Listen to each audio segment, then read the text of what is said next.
সালামু আলাইকুম everyone, welcome back to my channel. আশা করছি আপনারা সবাই অনেক বেশি ভালো আছেন। আমি আলহামদুলিল্লাহ ভালো আছি। আজকে আমি আমার ব্লগটি শুরু করছি দুপুর থেকে। আজকে ছিল গিয়ে শুক্রবার। তো আমরা আসলে আগে থেকে প্ল্যান করেছিলাম আজকে দুপুরে আমরা পান্তা ভাত খাবো। যেহেতু কয়েকদিন ধরেই বেশ গরম পড়েছে, এই গরমে কিন্তু পান্তা ভাত খেতে দারুণ লাগে। আমাদের তো ভীষণ পছন্দের। আপনাদের কার কাছে কেমন লাগে অবশ্যই কিন্তু কমেন্টস করে জানাতে ভুলবেন না। তো যাই হোক, এদিকে পান্তা ভাতের সাথে আমি একটু ডালের বড়ি, তারপরে কাঁচামরিচ, পেঁয়াজ, সাথে ডিম ভাজিও করে নিয়েছিলাম। আর এদিকে বেশ কিছু পান্তা ভাতও নিয়েছি। তো এটা গিয়ে বলতে পারেন তৃপ্তির খাবার। আলহামদুলিল্লাহ আমরা দুপুরে খুবই মজা করে ভাত খেয়েছি। আর এটা গিয়ে সন্ধ্যার পরে আমরা একটু হাঁটাহাঁটি করার জন্য বাসার নিচে নেমেছিলাম। তো বাসার নিচে নেমেই আমরা সবার প্রথমে ঢুকেছিলাম বেস্ট বাইয়ে। তো বেস্ট বাইয়ে গেলে জারিফ চকলেট খাই, সাথে ইদানিং আমিও খাই। আমার কাছে সাফারিটা বেশ ভালোই লাগে। এদিকে জারিফ পার্ক চকলেট নিয়েছিল, এটা বেশ পছন্দ করে।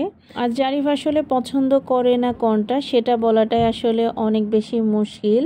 তো যাই হোক, ওখান থেকে আমরা হাঁটতে হাঁটতে আরও একটু সামনের দিকে এসে একটা দোকানে বসেছি। তো এখান থেকে ঝালমুড়ি মামার কাছ থেকে আমরা একটা ঝালমুড়ি নিয়েছিলাম। উনি দেখলাম যে এখানে নতুন বসেছে, শুধু ঝালমুড়ি না, উনি ফুচকা, চটপটি, হালিম এগুলোও বিক্রি করছেন।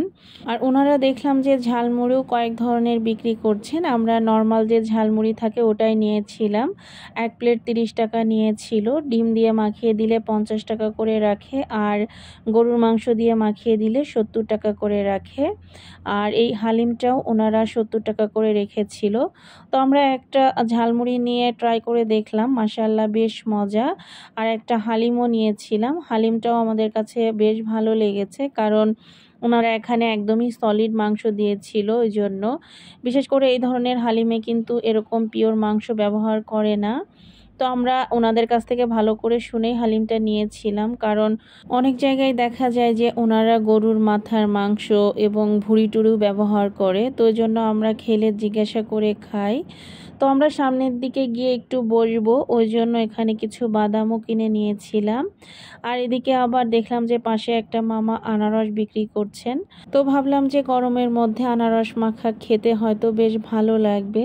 তো মাশাআল্লাহ দিলে আনারসটা খুবই মিষ্টি ছিল। এদিকে আমার ছেলে তো ফ্রুটস এমনিতে অনেক বেশি পছন্দ করে, তাকে দেখতে পাচ্ছেন সে এখানে আনারস মাখা খাচ্ছে।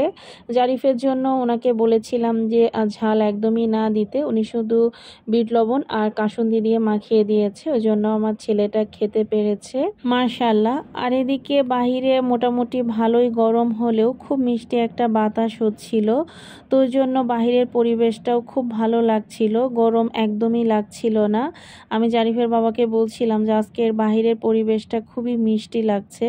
তো যাই হোক, ওখান থেকে আমরা হাঁটতে হাঁটতে আরও একটু সামনের দিকে চলে এসেছি।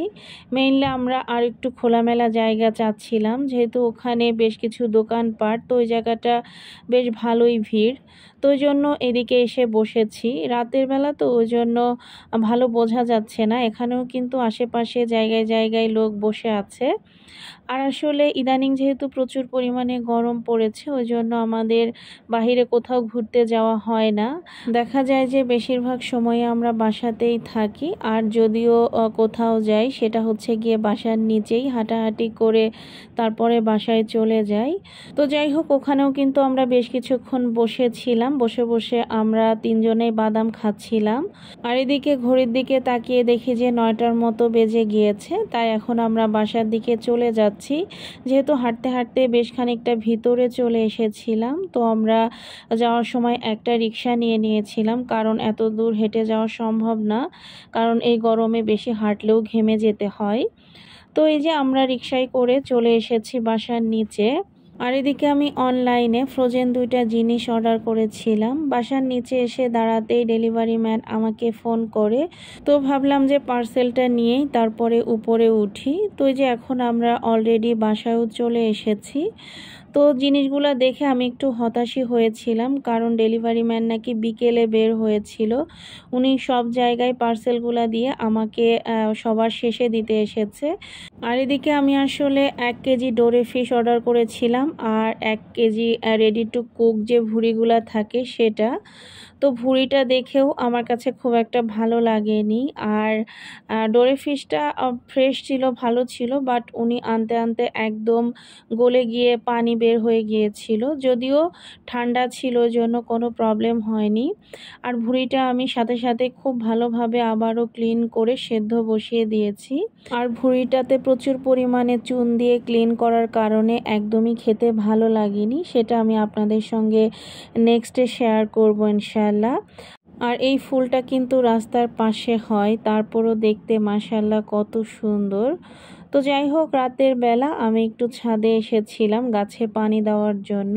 তো এদিকে দেখলাম যে আমার বেগুন গাছে বেগুন ধরেছে, দেখতে মাশাআল্লাহ খুবই কিউট লাগছিল, তাই আপনাদের সঙ্গে একটু শেয়ার করলাম। তো ছাদে গাছে পানি দিয়ে বেশ কিছুক্ষণ হাঁটাহাঁটি করে এখন বাসায় চলে এসেছি। আর এদিকে ছাদে যাওয়ার আগে জারিফের জন্য এখানে আমি লাউ দিয়ে নরম করে একটু খিচুড়ি রান্না করে রেখে গিয়েছিলাম। তো এসে দেখি যে এটা ঠান্ডা হয়ে গিয়েছে, তাই আমি এখন জারিফকে খাইয়ে দিচ্ছি। আর এদিকে সে তার বাবার ল্যাপটপ নিয়ে অফিসের কাজ করছে। আমি বলছি তুমি কি করছো? তো সে আমাকে বলছে যে দেখছো না আমি অফিসের কাজ করি।